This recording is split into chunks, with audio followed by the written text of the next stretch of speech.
A campaign to restore mental health funding in the state is now underway. Just days after the legislative session began, thousands of emails have been sent to lawmakers hoping to convince them to restore about $100 million to the mental health system.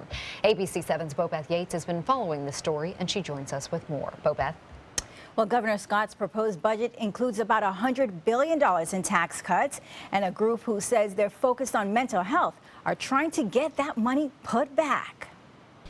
It's a shocking statistic that not very many people are aware of. The mental health publicly funded system in the state of Florida is the 49th worst funded in the country. You heard correct. Jack Minch, the CEO of Coastal Behavioral Healthcare in Sarasota, said the state is ranked 49th in the country for mental health care funding, an issue that is evident in the level of treatment available.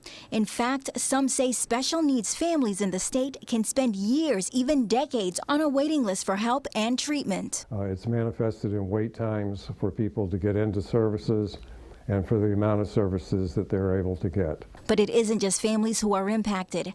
Minge says the lack of funding for mental health care has a direct correlation to an increase in the homeless population. We have far more homeless people than we need to have or should have in our community.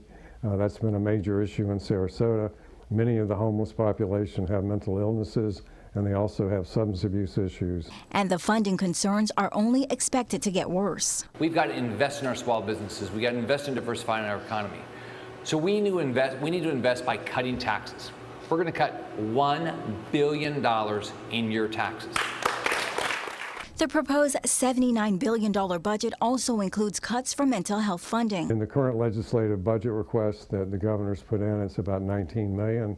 And in order to get to where we were in 2000, it needs to be about $400 million. The $381 million shortfall has resulted in mental health advocates launching a campaign to pressure lawmakers to restore the cuts to the state's mental health programs. The group is calling for an additional $100 million for state mental health hospitals. But Minch says even if the $100 million is approved, it will just be the beginning because the entire mental health care system needs to be reformed. It's all around a bad situation in the state of Florida. It's a terrible business model that the governor and the legislature and the secretary of DCF have put on the providers in the system. Now, mental health care advocates say they have also had several meetings with lawmakers throughout the state in hopes of increasing their mental health funding. Back to you.